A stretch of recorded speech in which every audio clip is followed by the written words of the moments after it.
No episódio de hoje, trataremos sobre os possíveis cenários econômicos dos Estados Unidos da América. Um episódio da série Conexão Boston, com a participação de Verna Wolff, Paulo Fux e Júlio Santos.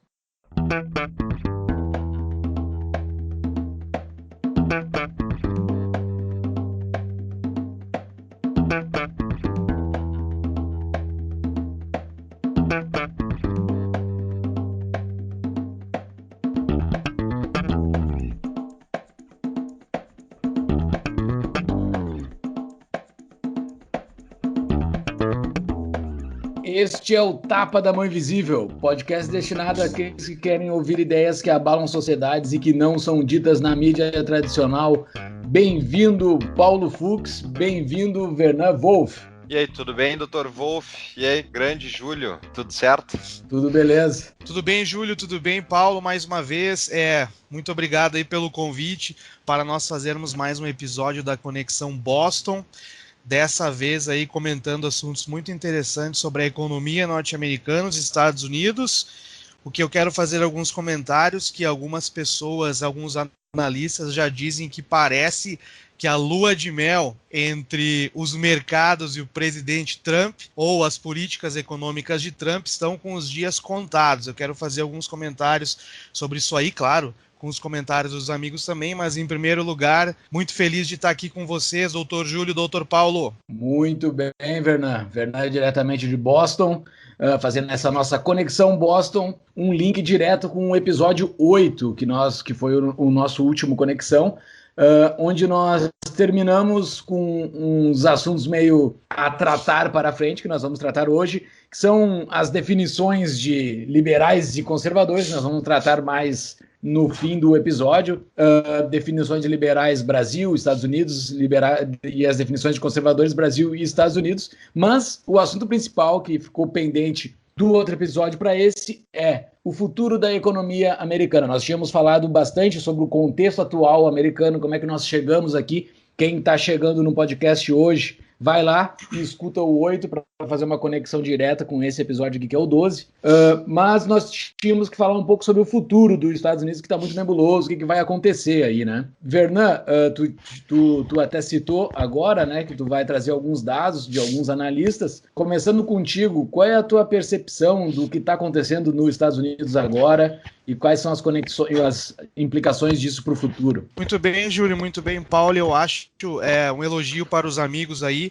Eu acho que o timing desse episódio é perfeito, porque nessa última semana agora, no final do mês de dezembro, nós vimos uma grande queda nos mercados financeiros, tanto Dow Jones, quanto Nasdaq, quanto a New York Stock Exchange, que é a Bolsa de Valores de Nova York. Parece que os mercados estão começando a precificar ou a antecipar as expectativas daquilo que os mercados acham que está por vir nos próximos 2 ou 3 anos. Só para dar um breve resumo, o que aconteceu na economia dos Estados Unidos, e eu quero fazer um rápido resumo de 2008 para cá. Tivemos a grande recessão, quando George Bush, filho, sai do poder, entra Barack Obama, grande crise financeira, e o Obama aí, né, gasta absurdos e mais absurdos, aumentando radicalmente o déficit do governo federal e a dívida americana para colocar a economia de volta no caminho. E, infelizmente, a economia norte-americana começou a crescer, mas não cresceu da forma como nós esperávamos. Mas cresceu 1,5% do PIB, 2% do PIB, foi a média do governo Obama. Entra presidente Trump na histórica eleição de 2016 e ele começa a implementar algumas medidas que ele prometeu, como queda de impostos ou corte de impostos para grandes corporações e desregulamentações de médios e pequenos negócios. E isso fez com que a economia norte-americana aí, né, começasse a crescer de maneira mais rápida. Só para vocês terem uma ideia, Paulo e Júlio, no final de 2017, o crescimento econômico dos Estados Unidos foi 2,5%, então um pouco acima dos 8 anos do Obama. E só nesse ano de 2008 tivemos os resultados do terceiro trimestre aqui da economia norte-americana, do crescimento do PIB, terceiro trimestre foi 3,5% de crescimento do PIB, sendo que no segundo trimestre de 2018 foi 4,1%. Então, crescimento gigante, robusto. cara. Gigante. Isso é gigante, cara. Robusto. Ainda mais para os Estados Unidos, né? Ainda mais para os Estados Unidos, que é a maior economia do mundo, né, cara? Muito bom o comentário de vocês, porque as economias industrializadas não tendem a crescer mais tão rápido quanto os emergentes. A expectativa de crescimento econômico para esse ano bateu em 3%, e o que os mercados estão esperando? Apesar de durante a era Obama o crescimento econômico não ter sido tão robusto, teve crescimento econômico. Então já faz quase 10 anos ou 11 anos que os Estados Unidos vêm com um crescimento econômico. Qualquer pessoa que estuda economia nos seus primeiros anos, uma das coisas que eles aprendem, e olhando para os dados do passado nós verificamos isso, a economia se move em ciclos de crescimentos e não recessões, mas ajustes, ou né, aí eu não gosto de falar crise, mas muitas vezes a economia passa por ajustes econômicos, e é isso que os mercados já estão começando a identificar nos próximos anos. Aí muitas pessoas esperam que daqui 2 ou 3 anos, os Estados Unidos da América ou a economia americana passe por o que eles dizem em inglês de slowdown, né? Que é uma redução no crescimento econômico. Os mais pessimistas falam em crise. Os mais vendedores de livros, né? Que tem aqueles caras que agora no meio de uma possível crise, eles gostam de vender livros, já estão dizendo o crash is coming, corram para as montanhas, salvem-se quem puder. Então eu acho interessante porque se nós ficarmos com a análise da mídia, nós vamos ver diversas coisas, diversos pontos de acordo com a opinião deles. Mas eu tenho um amigo meu aqui nos Estados Unidos, o nome dele é Daniel, ele é americano e ele trabalha numa empresa de investimentos. E essa semana que passou, logo antes, quando os mercados caíram, eu tive a oportunidade de conversar com ele. Perguntei, né, aquilo que nós queremos saber. E aí, Daniel, o que você consegue visualizar? Teremos uma crise, uma recessão, slowdown? O que você acha? Ele comentou comigo dizendo o seguinte: há sim a possibilidade de uma crise, mas ele acha que essa crise não será em 2019, por exemplo, porque os fundamentos ainda estão bem robustos. E aí eu perguntei para ele assim, mas então esse crescimento econômico, você acha que ele pode ser considerado um crescimento de longo prazo ou só uma coisa momentânea de curto prazo? E ele confirmou uma das minhas expectativas, que eu comentei com vocês aqui, eu acho, em episódios anteriores, que esse crescimento econômico da era Trump, o que algumas pessoas decidiram chamar de Trumponomics, né? A galera adora esses nomes, é Reaganomics, Obamanomics. Agora vem o Trumponomics, porque o Trump ele reduziu impostos, reduziu regulação, mas se vocês olharem, por exemplo, para os dados do governo norte-americano, o Trump aumentou o gasto do governo americano, principalmente em infraestrutura e naquilo que os governos americanos adoram gastar. Fux, diz para mim no que é. Júlio, você sabe. Que é na milico! Como gosto de milico. Deixa eu só fazer um parênteses. E só dizer o seguinte, tu sabia, Vernan, que durante governos democratas, os governos democratas foram mais econômicos que os governos republicanos? Durante a estou olhando aqui na minha frente o artigo do Instituto Mises Brasil, vai estar linkado na nossa show notes, mas que mostra que os gastos do governo... Olha só que coisa legal. Os gastos do governo federal americano cresceram mais sobre George W. Bush e Reagan do que sobre Obama. E ainda fala do Reagan, né, cara? Não, mas o Reagan a gente sabe, ele estava no final da Segunda Guerra Fria e ele aumentou os gastos para aumentar a conta que a União Soviética teria que compensar do outro lado, e ajudou a acelerar a quebradeira da União Soviética. Né? Isso é pelo menos a tese, né, Vernan? Exatamente. Mas o Bush gastou mais que o Obama, hein? O Bush gastou mais do que o Obama, e o Bush tem uma ideia interessante. Eu adoro linkar o governo Bush, porque falamos dos Estados Unidos aqui, é claro, mas nós somos brasileiros, sempre que nós podemos, gostamos de linkar a situação americana com a situação brasileira. Eu falei para vários amigos meus que eles estavam acreditando o boom, entre aspas, da economia brasileira nos primeiros anos do governo Lula, e eu falei para eles o seguinte, inclusive isso é um dos artigos, é um dos tópicos do Mises Brasil, e eu acho que eles buscaram isso do Mises.org internacional. Um dos motivos que fez o Brasil crescer tanto naquele período foi, além do boom das commodities, claro, a China consumindo até ar, né? tudo que eles podiam consumir, a China consumiu, foi a guerra no Iraque, liderada pelo presidente George Bush. Porque o Bush gastou tanto com a guerra do Iraque que acabou desvalorizando o dólar relativamente a outras moedas, inclusive uma delas o real. Então o real aí teve essa condição que fez a economia brasileira também crescer. Mas de fato o Reagan gastou bastante, mesmo sendo um republicano, mas tem a definição, a explicação da Guerra Fria, né? E o Bush também gastou bastante, e sem contar que o Bill Clinton, hein? Esqueceu do Clinton, Fux, ele entregou o governo com superávit. Superavitário, Bill superavitário. Superavitário. Que então os republicanos, hein? Respondendo o comentário do Júlio aí nessa nossa primeira conversa, o que nós podemos esperar? Só para dar um apanhado aí sobre os Estados Unidos, né? Eu elenquei alguns dados do momento aqui, só para situar o ouvinte. O PIB nominal dos Estados Unidos está hoje em 20 trilhões de dólares, ok? 19,5 trilhões de dólares. E o PIB PPP dos Estados Unidos hoje não é mais o primeiro do mundo, viu? Os Estados Unidos em poder de paridade de compra perde para a China, se não me engano. Mas isso não diz muita coisa. O ideal é nós olharmos o PIB per capita, né? Que aí dá uma ideia de produtividade por trabalhador, por pessoas. Mas isso é um dado novo do Estados Unidos deixar de ser o maior PIB do mundo, né? Exatamente. Hoje...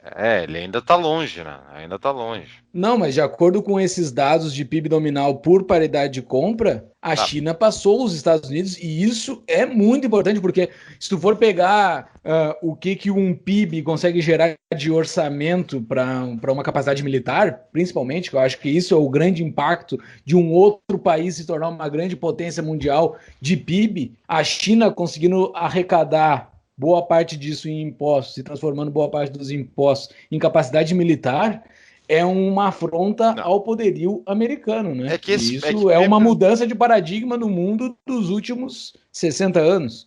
Mas o PIB dos Estados Unidos continua sendo muito maior que o da China. Tudo bem, nominal, mas não. A Dilma adorava nominal, né? Não era ela que falava sempre, não pegar o líquido. O ponto do Júlio é interessante, mas aí se nós olharmos, né, o PIB per capita, por exemplo, o PIB per capita nos Estados Unidos está cerca de 60 mil dólares. O da China bate... Eu posso estar um pouco equivocado da China, mas se não me engano é cerca de 12 mil dólares, isso por ano, né? Explica para o pessoal que não sabe o que é PIB per capita. Tem muita gente que não sabe.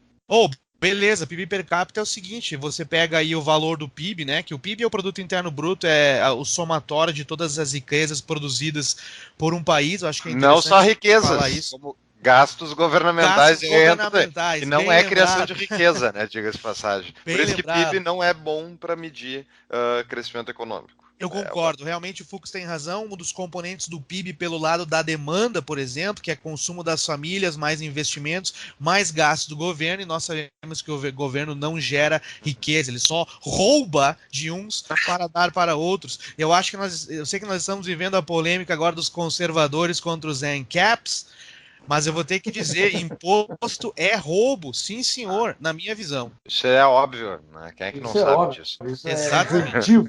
Então, o PIB per capita, continuando, seria aí tudo que é, né, contabilizado do que foi produzido no país, dividido pelo número de habitantes.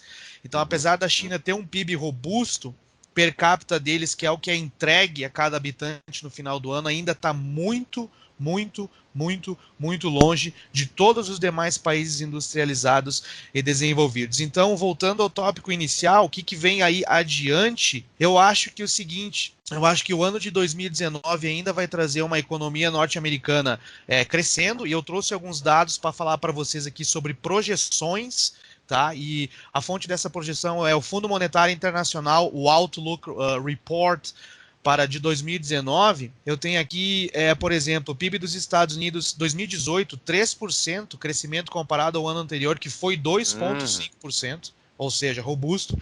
Agora veja em 2019, projeção, né, gente? Então isso pode mudar. 2019, 2,4%, 2020, 2%, 2021, 1,5%. Então eu acho que os mercados já estão começando a precificar e a antecipar o que vai acontecer a seguir. E um dos motivos pelos quais eu acho que o PIB dos Estados Unidos vai crescer, eu estava falando com os colegas anteriormente, o Trump, apesar de ser um businessman, ele agora virou um burocrata, ele tentou outsmart, tentou ser mais inteligente que os mercados com essa guerra comercial. Os caras sabem que a guerra comercial vai afetar o consumo das famílias norte-americanas. Gente, o consumo das famílias nos Estados Unidos, ele corresponde a cerca de 68% do PIB norte-americano. Você faz uma guerra comercial aí com os parceiros comerciais norte-americanos, vai interferir no consumo, a gente sabe disso. E eu estou achando que os mercados já estão começando a precificar isso aí, e aí antecipando uma redução do crescimento econômico, Paulo. Então, tem uma questão aí que eu acho muito importante a gente ressaltar. Os mercados estavam bem felizes quando as taxas de juros estavam artificialmente tocadas lá embaixo pelo Banco Central americano, né? Então, quanto mais mantinha lá embaixo, mais crescia a bolha do mercado de ações, e tem várias outras bolhas em mercados americanos hoje, e conforme o Fed começou a subir as taxas de juros, né? E por que ele teve que subir as taxas de juros? Porque começou a apresentar sinais de algum aumento de inflação. Eu ponho os dados depois de show notes, mas principalmente aquecimento do mercado de trabalho, que está chegando uma taxa muito baixa de desemprego, até tenho os dados aqui, está caindo abaixo de 4% hoje, nos Estados Unidos, a taxa de desemprego, o que já dá então uma pouca folga, digamos assim, para não ter aumento de salário, que vai ser justamente o quê? Quando tu tem uma economia que está artificialmente aquecida, através do que? De taxa de juros mais baixa, ou seja, que incentivaram o consumo, incentivou o investimento, um monte de coisa que não tinha base numa economia real mais forte, ou seja, não tinha um trator a mais para atender aquela obra. Aquela obra foi atendida por aquele trator basicamente porque aquela obra foi criada porque a taxa de juros estava tão baixa que valia a pena o cara fazer essa obra. E, digamos, uma taxa de retorno que ele teria normal de 5% e a taxa de juros estivesse em 7%, o cara nunca ia fazer. E daí o que acontece? Quando a taxa está artificialmente mais baixa, projetos tornam-se mais rentáveis, né? Só que eles não estão baseados na economia real. Não tem mais equipamento e forças de trabalho para pagar por aquela obra. Ou seja, vai diminuir, vai aumentar, na verdade, a procura por determinado bem, e isso vai provocar uma inflação de preços, que é basicamente as pessoas, quando mais demandadas com a mesma oferta, aumenta preço, né? Tu não precisa ficar ganhando pouco, tem muita gente querendo te pagar muito. Mas, enfim, isso tem um efeito que demora a chegar na economia. Então, para o Banco Central americano conseguir ter manobra de novo, para ele fazer o mesmo erro de 2008, de 2001, para ele fazer mais uma vez esse erro, que é e da década de 20. E da década de toda a década de 20, que entregou a Grande Depressão, perfeito, bom lembrar mesmo. Então, para fazer tudo isso, ele precisa que as taxas de juros tenham normalizado. E daí ele começa o processo de apertamento monetário, digamos, que ele vai basicamente sugando de volta do mercado aqueles títulos podres que ele tinha dado para o dinheiro, vai puxar recursos de volta do mercado, ou seja, vai puxar dinheiro de volta, ou seja, ele vai recolher grana através da compra e venda de títulos públicos e vai fazendo enxugamento monetário, e daí acaba a onda do dinheiro fácil. E daí tu começa a ter crises, porque basicamente aquele cara que fez um investimento para construir o prédio, contratou um monte de gente, montou empresa, comprou maquinário, agora aquela obra não tem mais comprador, porque a inflação passou, diminuiu o poder de compra, diluiu o poder das famílias, e basicamente agora aquele dinheiro não tem mais. E daí o cara termina o quê? Com um imóvel desocupado, que ele não consegue terminar, que acontece na economia brasileira também. Aconteceu aqui em Porto Alegre, por exemplo, onde eu estou, que basicamente eu atualmente moro num prédio que tem 30% de ocupação, é um prédio grande, tem 15 andares. 30% de ocupação, e esse prédio só entrega mais de 1 ano e meio. Por quê? Porque aqui também teve uma bolha imobiliária, mas mais diretamente por causa de um subsídio do governo brasileiro através dos programas de habitação. Mas, enfim, para resumir o tamanho da obra, o problema principal é que os Estados Unidos, o Banco Central americano está fazendo isso, e isso vai afetar, obviamente, as taxas de crescimento, e o Trump está puto da cara, né? Tá reclamando. É isso que eu queria mencionar. Eu achei interessante, eu dou crédito por Trump, porque o Trump essa semana se revoltou contra, na minha opinião, o principal causador aí de todos os problemas, não só na economia norte-americana, como em qualquer economia, que é um banco central com monopólio de interferir nas taxas de juros e criar dinheiro, como eles falam em inglês, out of the thin air, do nada. Eles colocam dinheiro eletrônico na tua conta, lá do nada. Esse dinheiro tá lastrado com o quê? Com produção, com crescimento da economia, na real? Não, eles só criam dinheiro do nada. Faz o parênteses. Qual era o histórico, né? Para as pessoas que não conhecem, o dinheiro, a base dele era antes moeda, que era ouro, prata, eram bens, e antes disso eram bens de consumo, que tinha escambo, então eram coisas reais por coisas reais. Daí um dia, com um saco de carregar tanto ouro por aí, tanta prata, se criaram as notas bancárias, no qual o banco era o garantidor, dizendo, ó, tu me entregou 100 moedas de prata, aqui tá um cheque de 100 moedas de prata. E assim as pessoas passaram a trocar. Só que daí o governo muito esperto fez o quê? O que eles fizeram? Lá em 1900 eles criaram o Fed, 1900 e pouco, criaram o Fed, por exemplo, nos Estados Unidos. O que era? Era o Banco dos Bancos. Era uma instituição não política, teoricamente, era um garantidor de última instância, era para ser isso, ou seja, quando os bancos, até porque os bancos fazem uma safadeza, né, que a gente pode fazer um episódio só sobre isso, que é reserva fracionária, ele diz que tem 1.000, ele tem 20, na verdade, se todo mundo correr para o banco, acabou o dinheiro, né, então criaram o Fed para ser o garantidor de última instância, e daí o Fed ficou lá, não deu certo na 1922 ele não agiu, por isso que não teve crise, né, Vernan? A grande crise que não aconteceu em 1922, mas a partir das décadas de 20 eles já começaram a manipular as taxas de juros. E então, ali eles começaram a financiar o governo. Eu achei interessante que o Trump, aí ó, Fux, já tô te chamando de Trump, Paulo. Eu achei interessante que o Paulo comentou, porque eu já identifiquei duas causas por uma possível recessão dos Estados Unidos. Primeiro, a guerra comercial, apesar da China aí, eu acho, talvez não ter todo aquele poder de barganha que eles acham que ela tem, eu acho que a guerra comercial vai sim afetar principalmente o consumo aqui nos Estados Unidos, e outro que é um aumento das taxas de juros feito pelo Fed, que é o Banco Central norte-americano. E eu achei interessante, eu dei crédito para o Trump, Júlio e Paulo, que o Trump comprou uma briga com o Fed essa semana, falou até uma besteira que ele comentou aí nos bastidores que, se possível, ele vai demitir o presidente do Fed, que agora é o Jerome. Esqueci o primeiro nome dele. É Jerome alguma coisa, o presidente do Fed agora, porque o Fed está fazendo o seguinte, ele aumentou nesse último mês em 0,25% a taxa de juros para 2,5%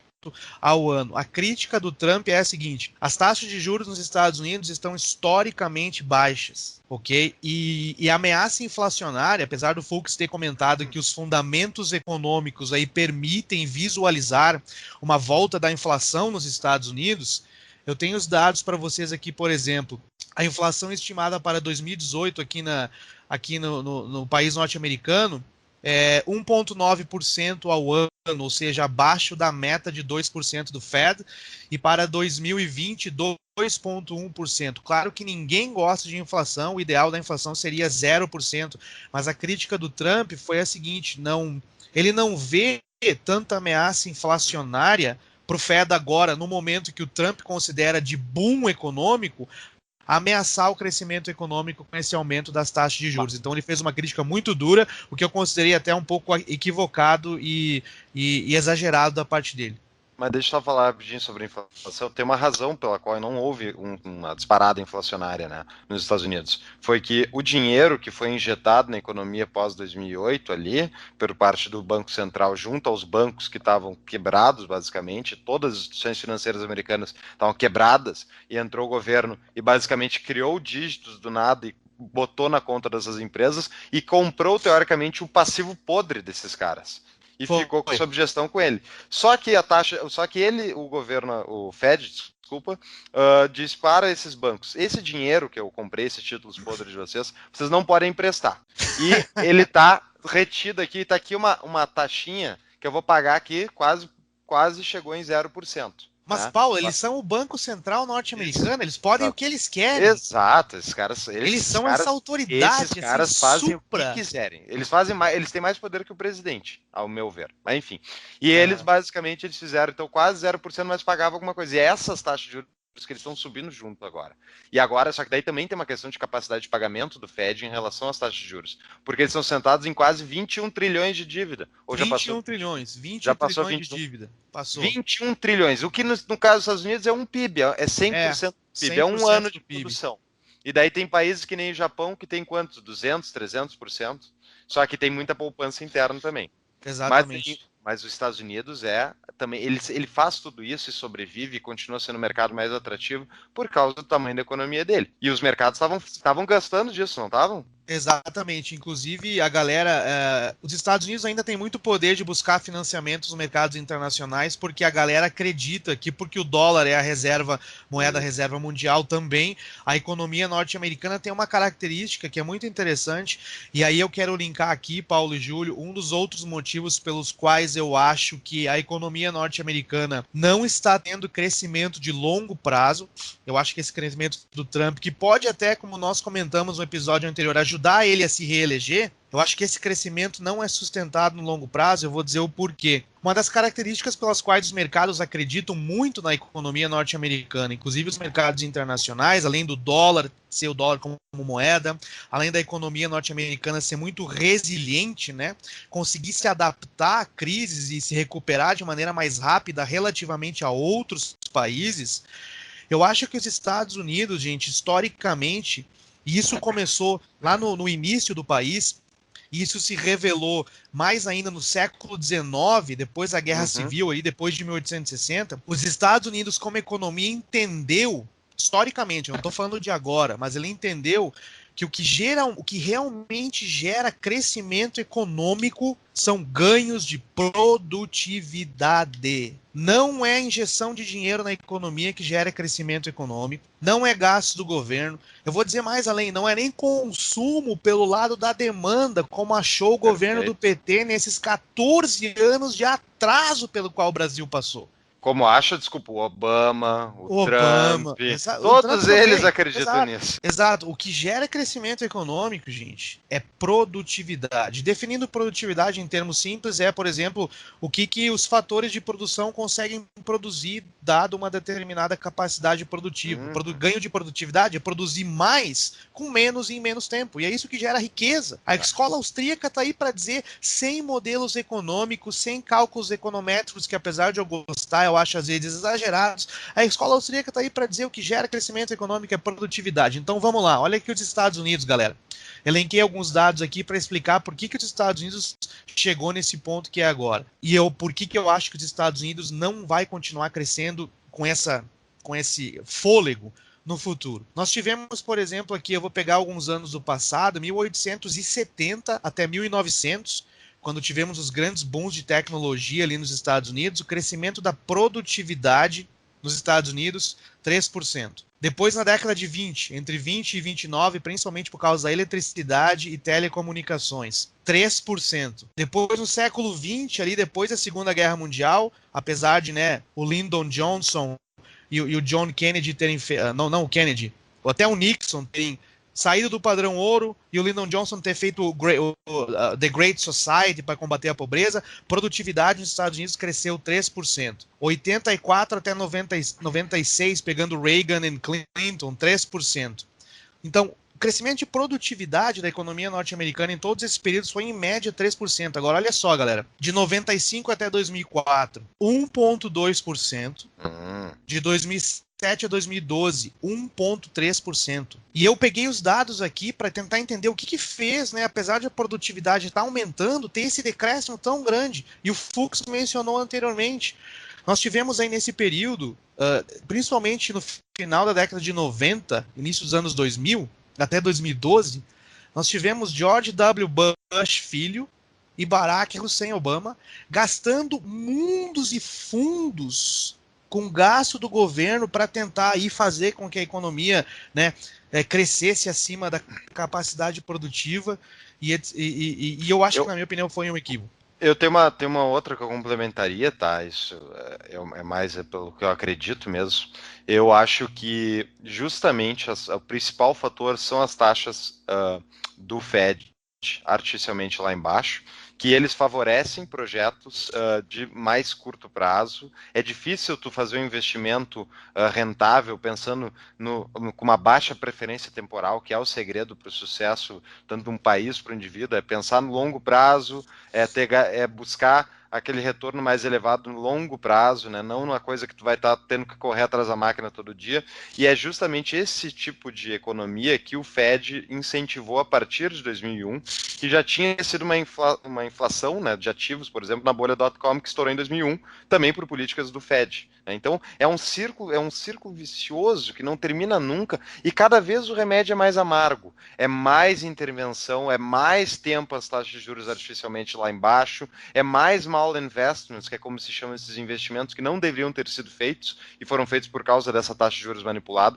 Então é por isso que o grande vilão da economia americana e mundial é o Fed. O Fed, ele corrói basicamente todas as estruturas produtivas ao redor do planeta. Ao meu ver, por quê? Porque os Estados Unidos exporta essa moeda podre deles, que ainda assim é a melhor moeda do mundo. E é menos pior. Quão ruim é o sistema desses bancos centrais, que a melhor moeda é gerida por uns caras que fazem isso. Exatamente.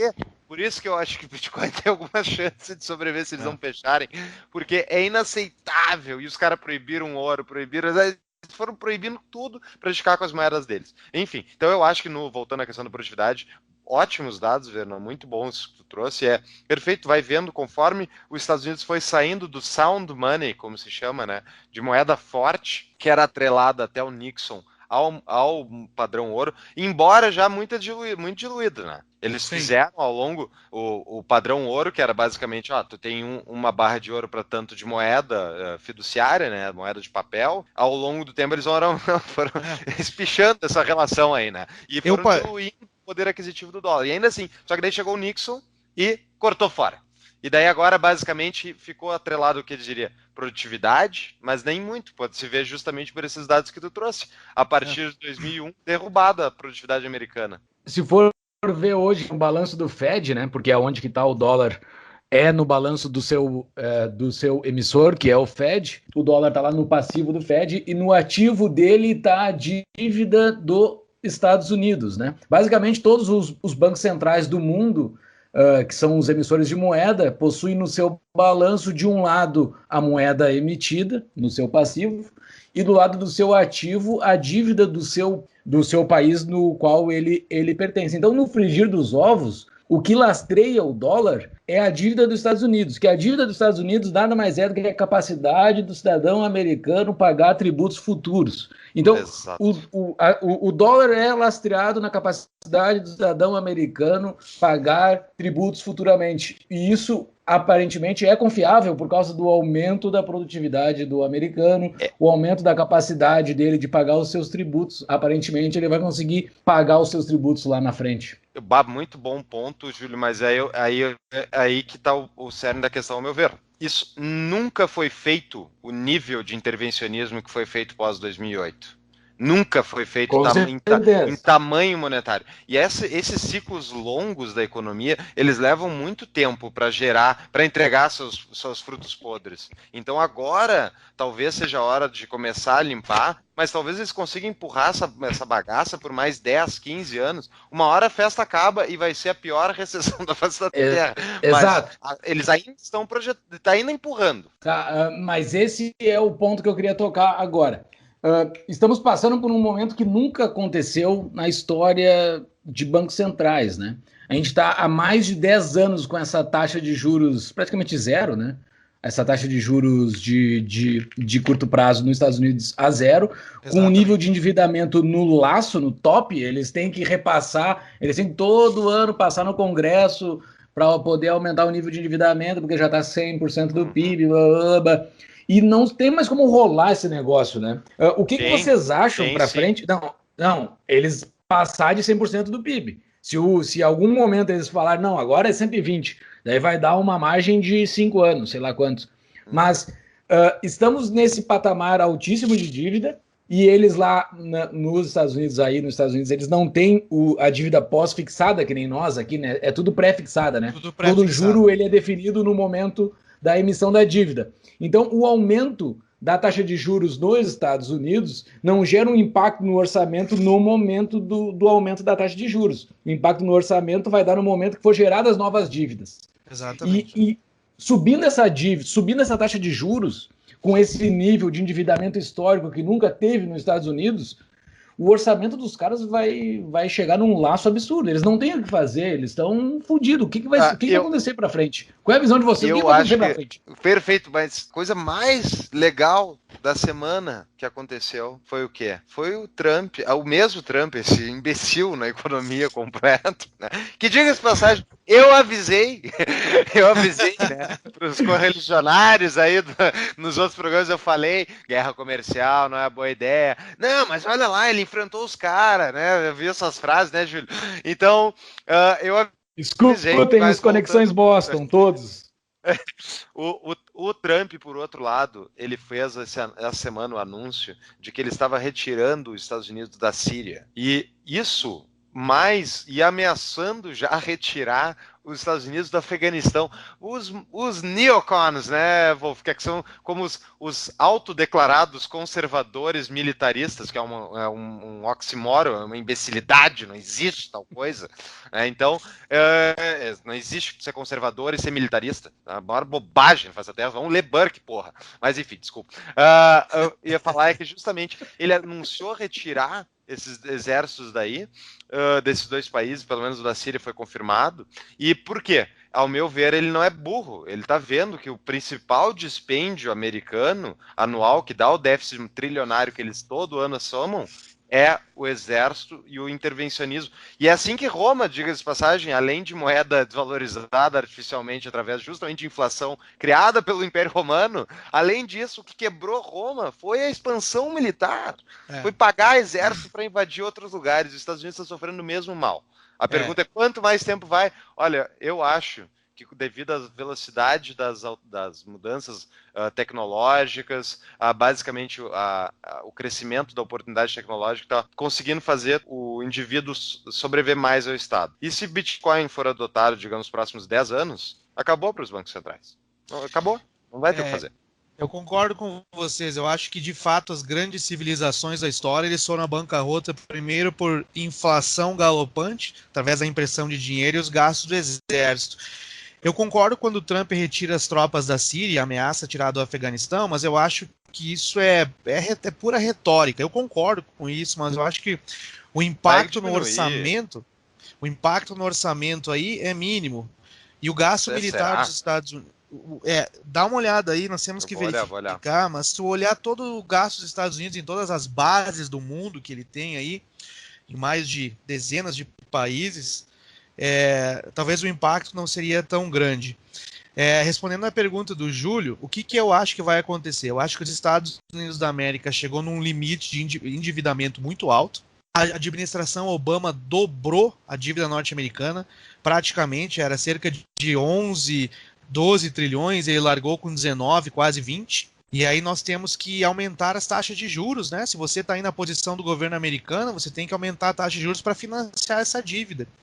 E eu acho que um dos motivos pelos quais mantém os Estados Unidos ainda como potência, apesar de toda essa dívida, é aquilo que o Júlio falou, é porque os investidores eles ainda acreditam no poder econômico da economia norte-americana, e eu concordo com o que o Paulo disse, que ainda é esse dínamo de produtividade, de crescimento econômico, de novas tecnologias, de prosperidade, porque a forma como o país foi criado lá no passado, apesar de hoje nós termos toda essa intervenção governamental aqui nos Estados Unidos, essa ideia de independência dos indivíduos e esse republicanismo de estados independentes e propriedade privada, principalmente, faz com que ainda há muita tecnologia e o crescimento da produtividade, apesar de ter se reduzido pela metade, como eu falei antes, ainda há 1,5%, 1,2%, 1,3%, ainda há produtividade, ainda há tecnologia, os Estados Unidos ainda se mantém, mas aí a pergunta, eu não vou fugir da raia, tá?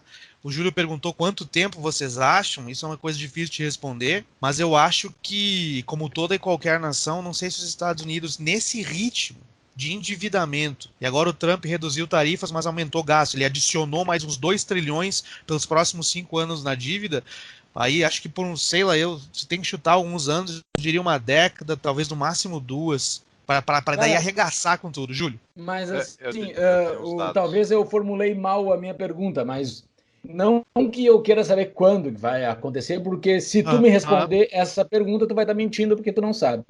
entendeu? Não quero te forçar a mentir. Mas o que eu quero saber é qual é o gatilho disso. O que vai fazer disparar? Porque assim, vai ter algum sinal, vai ter alguma coisa, vai ter algumas coisas para acontecerem antes de chegar essa crise, né? Provavelmente o aumento da taxa de juros de curto prazo, né? Eu não sei se tu quer falar um pouco daquele gráfico do curto prazo versus o longo prazo. Mas deixa eu responder antes aqui sobre o que a gente estava falando em relação ao Síria e setor de Afeganistão. Exato, eu peguei os dados aqui, tá aqui o 2015, por exemplo, estou olhando aqui o site National Priorities, os caras falando sobre quanto é o gasto discricionário no setor de defesa, tá? E daí aqui eu acho que nem sei se enquadram as guerras, né? Eu teria que ver, porque elas geralmente eles pedem aprovação no Congresso para um orçamento à parte. Mas é 598 bilhões em 2015, orçamento. Do setor de defesa americano, considerando que eles estão quase batendo 1 trilhão de déficit anual, 1 trilhão de déficit anual, é mais de metade do déficit deles está dentro do setor de defesa, está em várias outras coisas, tem Entitlement Program, 60%. Mas é um absurdo que os Estados Unidos gastam na verdade isso é o maior programa de empregos estatal do mundo, é o setor de defesa americano. O PIB do Brasil é 2 trilhões de dólares. 2 trilhões.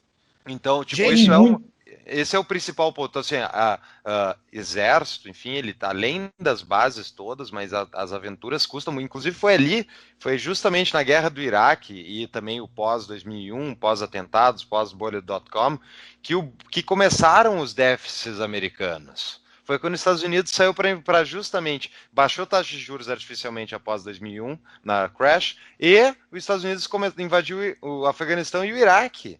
Ali que acabaram acabou o superávit orçamentário. Paulo, e foi exatamente nesse período quando começa aqui a redução, o decréscimo no aumento da produtividade dos fatores de produção norte-americanos, linkado aí com esse gasto excessivo do governo e essa redução artificial das taxas de juros. Mas respondendo a tua pergunta aí, Júlio, aí alguns dados importantes, tá, que eu acho interessante que o Fux mencionou aí, a questão, né, do 1 trilhão de gasto, é metade do PIB do Brasil. Se não me engano, o nível de importação e exportação dos Estados Unidos é 2 trilhões de dólares. Os Estados Unidos importa mais do que exporta, o déficit comercial norte-americano está cerca de 500 bilhões, mas a corrente de comércio dos Estados Unidos, que é o somatório, né, de importações e exportações, é mais de 4 trilhões de dólares. Dá 2 PIB do Brasil, né? Só termos de curiosidade.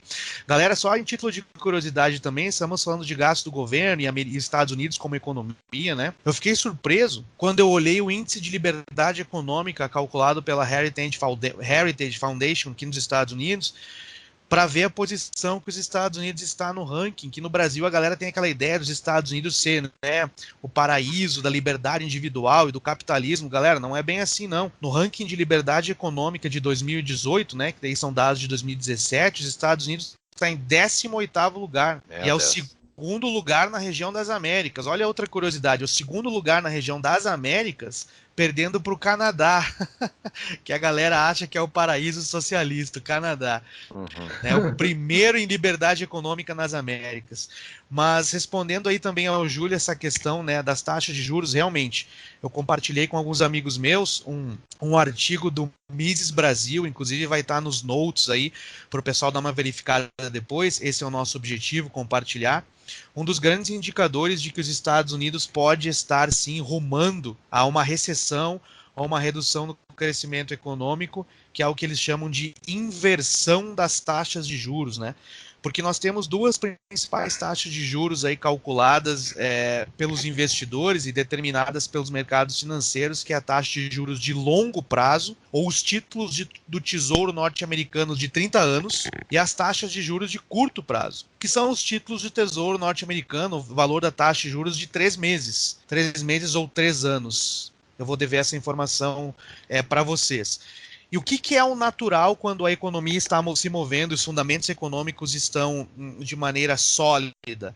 O natural é as taxas de juros de longo prazo serem maiores do que as taxas de juros de curto prazo, que faz sentido, né? Os financiamentos de longo prazo são por tempo mais longo, né, envolve aí um período maior de desvalorização da moeda, por isso que 30 anos, por exemplo, a inflação vai ser maior, os investidores tendem a cobrar taxas de juros maiores por longo prazo. O que nós estamos visualizando é a taxa de juros de longo prazo aqui nos Estados Unidos caindo e ficando abaixo das taxas de juros de curto prazo, por isso que há uma inversão da curva de juros. E se você olhar nos dados, vai ter os dados no artigo do Mises Brasil, todas as vezes que as taxas de juros de curto prazo e longo prazo se cruzaram ou se encontraram, que é o momento da inversão, alguns meses ou um ano e meio depois houve uma recessão econômica. O que nós estamos vendo agora é as taxas de juros de longo prazo diminuindo e a tendência é que a taxa de juros de longo prazo e curto prazo se cruzem, gerando a inversão. Isso está bem próximo de acontecer. Então, quando isso acontecer, a tendência é, de acordo com os dados históricos, é que alguns trimestres ou meses após esse cruzamento haja uma recessão. Acho que vai ser bem interessante para o nosso ouvinte dar uma olhada no artigo, que não é difícil de entender, e isso ajuda a prever uma possível crise, Júlio. Isso é interessante porque pela economia austríaca, se eu não me engano está no artigo, né? O que é o cruzar dessas duas taxas, né? É a pessoa, mesmo acreditando nos Estados Unidos, eu acredito nos Estados Unidos, eu sei que os Estados Unidos é uma grande potência, só que nos próximos meses eles vão enfrentar algum problema. Então eu vou alocar o meu capital para títulos de longo prazo, taxas de juros de longo prazo, porque eu sei que daqui a 10 anos pode acontecer o que acontecer nos próximos 2 anos ou nos próximos meses. Eu sei que daqui a 10 anos, comparativamente com o resto do mundo, os Estados Unidos ainda vai estar melhor que o resto. Então eu pego e aloco meu capital para títulos de longo prazo, e essas taxas, por ter mais gente procurando elas, essas taxas caem, né? Então, essas taxas começam a cair, porque o preço do papel sobe, taxa de juros cai, e acontece essa queda das taxas de juros de longo prazo, e acontece o inverso com as de curto prazo, né? As pessoas começam a fugir desses papéis, porque eu sei que o papel que vai vencer daqui a 3 meses, estamos, por exemplo, em janeiro, em abril vai estar numa crise e esse papel vai estar uma bosta, o governo vai estar uma bosta, então eu vou fugir dele. Então eu começo a tirar dinheiro dele, o preço do papel começa a cair e a taxa começa a subir. O preço cai e taxa sobe, é sempre o contrário. Então por isso que acontece esse fenômeno. Isso ele é mais econométrico, ele é menos econométrico, porque parece que tu só fica falando de gráfico e coisa assim, mas ele é do mundo real, ele é o mundo real.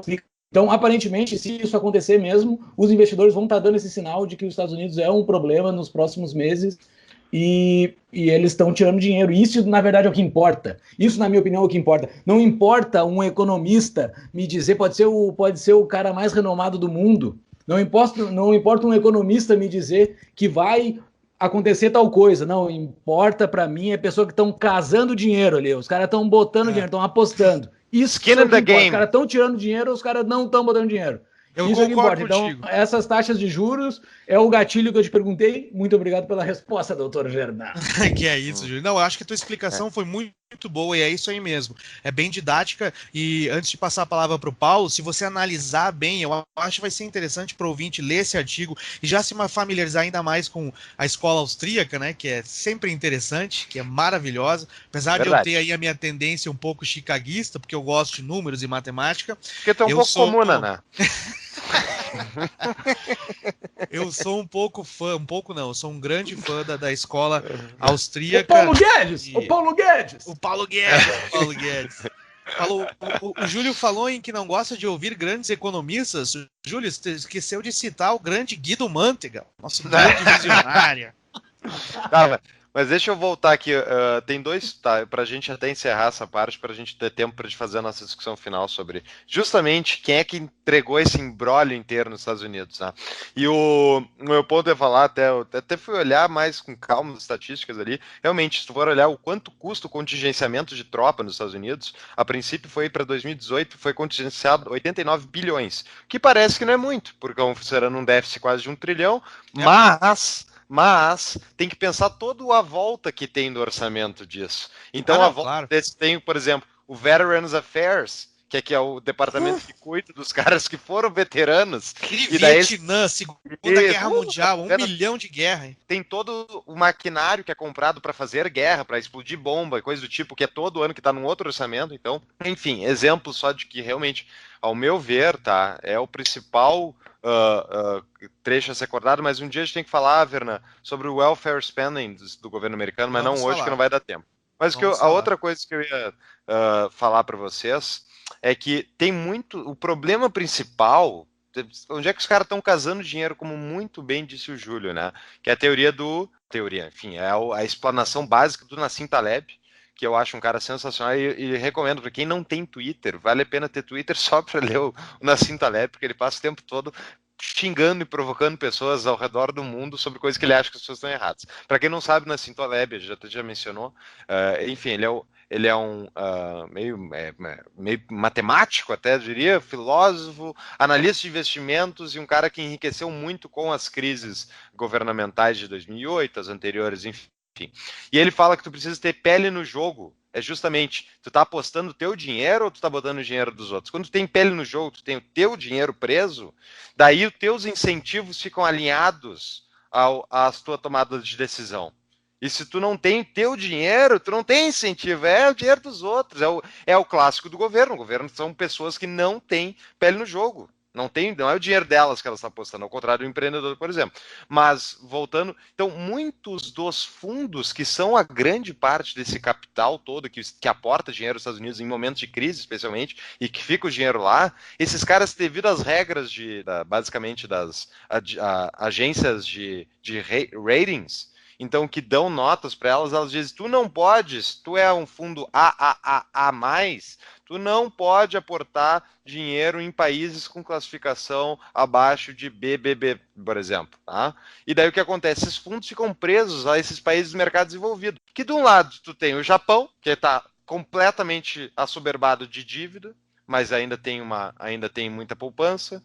O outro lado, a Europa, com taxa de juros negativas, não saiu da crise ainda, tá num mato sem cachorro, Brexit, é uma confusão, e Estados Unidos, e não sobrou mais ninguém quase, não sobrou mais ninguém, tu não tem onde botar o teu dinheiro. É esse que é o problema, e é por isso que as moedas que ainda atraem esse capital, é por causa dessas regulações, ao ver, que nem são não são obrigatórias, mas é o jeito que o mercado se organizou. E também essas agências de rating estão na cama com o governo, historicamente. Sabe que eu fiquei otimista agora, depois de ouvir parte do discurso do Fux, que ele espera que daqui uns 10 anos o Bitcoin seja uma referência, sendo que o Bitcoin bateu $3.000 essa semana, derreteu! O Bitcoin derreteu. Ele derreteu com tudo, né? Tudo está inflado.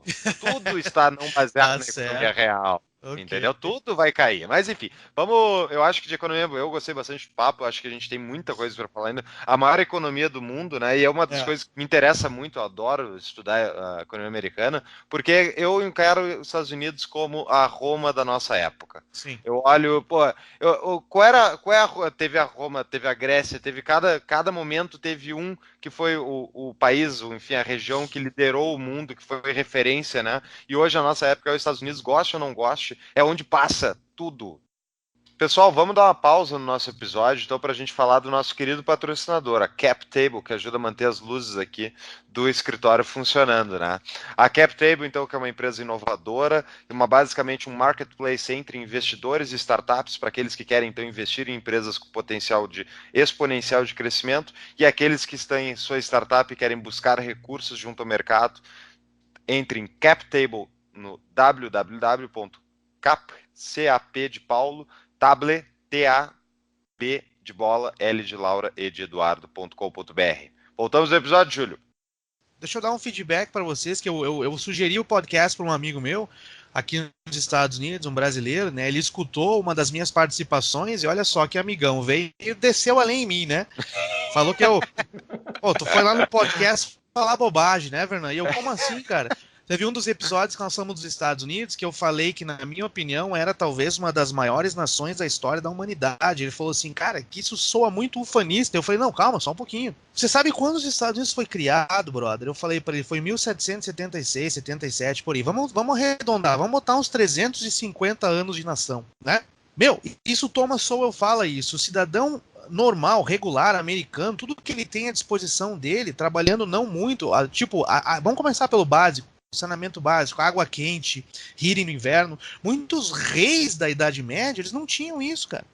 Então, só complementando o que o Fux falou, os Estados Unidos é um estudo, é um case, né, para a gente tentar entender, analisar como é que um país conseguiu gerar essa quantidade de riqueza em tão pouco tempo. Então, acho interessante também aí essa questão sobre os Estados Unidos. E o seguinte, né? Eles geraram toda essa riqueza, geraram tudo isso e geraram para grande parte da população, né? Essa é que é a grande sacada, né? Eles geraram tudo isso para o cidadão médio. Porém, já vou cutucar para o próximo assunto. Esse cidadão médio americano, ele é um conservador, ele é um liberal, ele é um libertário. Como é que um brasileiro médio, brasileiro médio, eu vivi nos Estados Unidos, mas vivi por pouco tempo. Como é que eu consigo entender esse cidadão médio americano? Quem ele é? Como é que eu explico para um brasileiro médio? Quem é esse cidadão médio americano? Quem é esse cara que votou no Trump? Ele é um libertário? Ele é contra impostos? Ele quer que tudo se exploda? Ou ele ama o país? Ele é um conservador? Ele é um religioso? Quem é esse cara? Cara, em primeiro lugar, essa é uma grande pergunta, Júlia, aí já indo para o próximo tema e indo para o final desse episódio também. Aqui nos Estados Unidos, por exemplo, eu acho que pegar campanhas eleitorais, apesar de ser interessante para tentar delimitar quem é esse cidadão médio, não seria um dado legal, porque o votar aqui não é obrigatório, né? Toda eleição tem milhões e milhões de pessoas que não participam do processo eleitoral, mas eu vou tentar responder. Eu acho que o americano médio ele é conservador, tá? Em termos de morais. Em termos econômicos, ele não entende muito o que é o conservadorismo, o que é o progressivismo econômico, o liberalismo, mas em termos de morais, ele é um pouco conservador e ele é uma pessoa que ele não quer muito envolvimento assim, com essas questões políticas, entendeu? Por isso que, apesar dos Estados Unidos ter todo esse gasto gigantesco do governo americano, o cidadão médio norte-americano ele não tem aquela dependência que o brasileiro tem do governo, da política ou de programas sociais. Ele está um pouco fora, assim, entendeu?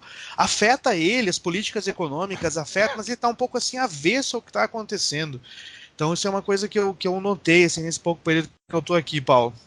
Não, perfeito, mas eu acho muito difícil responder essa pergunta, Júlio, porque os Estados Unidos é um país continental, é muito grande. Tu vai olhar nas costas, né, na costa oeste, costa leste, tem redutos democratas. O interiorzão, meio é republicano, ou como os democratas chamam, né, fly by country, fly over country, que eles pegam o avião de Nova York a Los Angeles, daí passam por cima daqueles rednecks, como diriam. Né? Que são pessoas sal da terra, né? Que não incomodam ninguém de forma geral. Mas pessoas sustentam a bronca toda. É isso aí. Não, os democratas também trabalham bastante, tá? Só tu olhar o PIB de que é Nova York, o estado de Nova York é o PIB da Rússia. É o PIB da Rússia, né? Os caras geram muito grana. O PIB de Nova York é 40, não sei, vou inventar dados aqui, o que eu acho. Nova York, 50% é Manhattan. 50% é Manhattan, Fux. 10% do PIB de Nova York é do Trump Tower, Trump Organization. Olha, os trabalhadores. Que isso, cara? Sai pra lá, Fux. Democrata gera riqueza. Gera nada. Aspas do Fux. Mas é claro, as pessoas produzem riqueza mesmo com opiniões econômicas imbecis. Não, mas, gente, é inegável. Respondendo aí o desafio do Fux no nosso último episódio, que ele disse que absurdo isso, o Wolff falou que os conservadores defendem o livre mercado. Quem é o conservador, né? Nessa brincadeira de liberal e conservador? É interessante porque o conservador norte-americano, podemos dividir ele em dois grupos, né? Eu acho que aí o Fux está meio certo, meio errado. O conservador norte-americano tem o conservador na questão social, né? Que eles chamam de social conservatives, que daí é aquele cara mais cristão, que é contra o aborto, que é contra o same-sex marriage, ou o casamento homossexual, que é contra a maconha. Então temos o conservador social, né, que é esse cara aí, e aí entra a questão que eu falei, que são mais a favor do livre mercado, que tem aquele grupo chamado em inglês o fiscal conservative, que é onde estão os libertários, que eles acreditam, né, que até tem um termo em inglês que é interessante, eles acreditam que você tem que starve the beast, ou fazer a besta, né, morrer de fome, que a besta seria o governo, o grande Leviatã. Como é que eu faço o governo morrer de fome? Reduzindo impostos e fazendo o governo viver nos seus meios, gastar aquilo que ele arrecada. Então tem os conservadores fiscais, onde estão os libertários, que acreditam no mercado, ou no livre mercado, e os conservadores sociais. E o liberal, gente, eu vou tentar resumir isso em 1 minuto. A história do liberalismo norte-americano começou lá nos os primeiros liberais, que foram os Founding Fathers, que fizeram a Constituição norte-americana e fizeram um país republicano, né, com estados independentes, e não focado no monarca ou no governante, mas focado no indivíduo. Tanto é que eles falam no We the People, né, na Constituição e na Declaração de Independência. Depois, teve os Estados Unidos passou pela onda do liberalismo clássico, que aí são os caras lá que acreditam no livre mercado, e aí teve um turning point, cara, que foi justamente no governo do FDR, o Franklin Delano Roosevelt, que aí os liberais, eles se tornaram aqueles caras que acreditam na intervenção, na atuação forte do governo, eles acreditam que o governo tem que coibir injustiças, eles acreditam que o governo tem que intervir para ajudar os mais pobres. Então foi a partir do FDR que o liberal norte-americano é aquele cara que acredita não muito em livre mercados, mas na atuação forte do governo. É um pouco diferente do liberal no Brasil, gente. Sim, mas a questão principal aí que eu diria, perfeito, fez bem as definições, né? Mas o que acontece? Que nem eu falei lá no início do episódio, né? Os governos republicanos gastam mais do que os governos democratas, né? Eles têm muita atitude, falam, fazem discursos lindos, livre mercado, governo tem que caber dentro do bolso do cidadão, fazem 1000 passeatas, fazem tudo isso, ganham muitas vezes eleições, que nem o Trump ganhou. Aqui que eles fazem? Eles mantêm os déficits, eles também mantêm o Fed fazendo o que faz. Então, eles não cortam e ainda aumentam os gastos militares toda santa vez.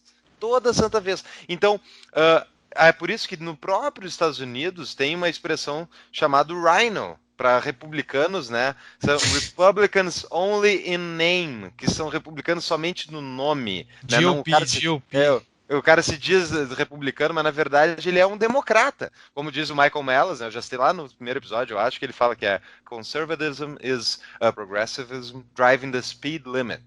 Conservadorismo é progressismo andando a velocidade da rua, né? Demora, mas sim, chega lá. Então, não, mas então a questão é a seguinte, rebatendo o que o Paulo falou ali, boa parte dos conservadores, isso eu não falo aqui de partido, né? Eu falo daquele que se identifica, o indivíduo. Eles acreditam no mercado, no livre mercado. E o grande problema dos republicanos, nessa questão de conservador e liberal, é que os republicanos tentam vender a ideia para o público, para o eleitorado, que eles acreditam em mercados porque eles vão reduzir impostos e acabar com burocracia. Mas o republicano também adora uma guerrinha e adora aumentar o gasto com a defesa nacional, né? Então eles acabam aumentando o déficit, porque eles cortam impostos. Reagan cortou, Bush cortou, Trump cortou, mas eles acabam gastando muito dinheiro no aparato. Eles aumentam a dívida, a dívida, porque eles cortam receitas e seguem aumentando as despesas. O único que reduziu o endividamento foi o Clinton, né? Exatamente. Nos últimos anos. Na verdade, não, ele entregou zerado, não tinha dívida. E o Clinton... tinha dívida, ele não tinha déficit. O Clinton, exatamente, o Clinton, que o negócio que ele fez interessante, eu sei que talvez isso seja para um outro programa, mas o Clinton é o seguinte, e eu posso estar errado, vou deixar para o ouvinte aí fact check me, como ele diz, mas eu acho que o Clinton, ele aumentou impostos, como todo democrata faz, mas ele fez uma reforma no welfare state, ele reduziu gastos. Se não me engano, acredite ou não, ele reduziu parte do gasto do governo norte-americano.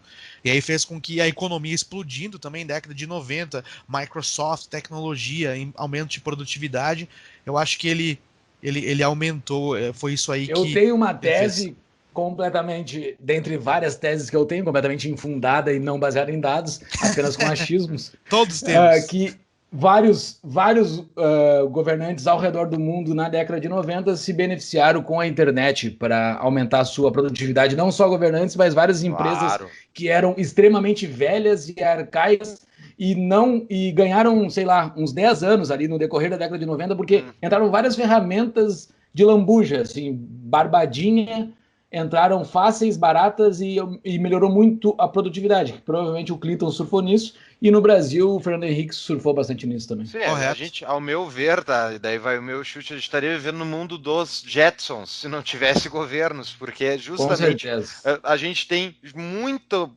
crescimento de produtividade onde não há intervenção governamental e onde ele mete a mão, tributa, cobra, regula, mata crescimento, e daí em vez de a gente ter mercados deficitários no longo prazo, que são mercados que estão conforme mais produtivos, deflacionários, quanto mais produtivo é aquele mercado, mais ele vai barateando seus bens de consumo, que é o caso, por exemplo, dos computadores, foi por muitos anos, né, foi caindo o preço, isso é um bom, deflação nesse lado é bom, mas o que eles encontram mesmo é a deflação, mas ainda está compensando o gasto governamental, ou seja, é maior ainda a deflação. Está escondido. Tem uma expressão muito interessante que a galera fala aqui em inglês, né? Os caras mais pró-livre mercado. Eu vou tentar traduzir em português, que é o seguinte: o governo, né? Basicamente, o que o governo faz? Se algo se move, o governo taxa.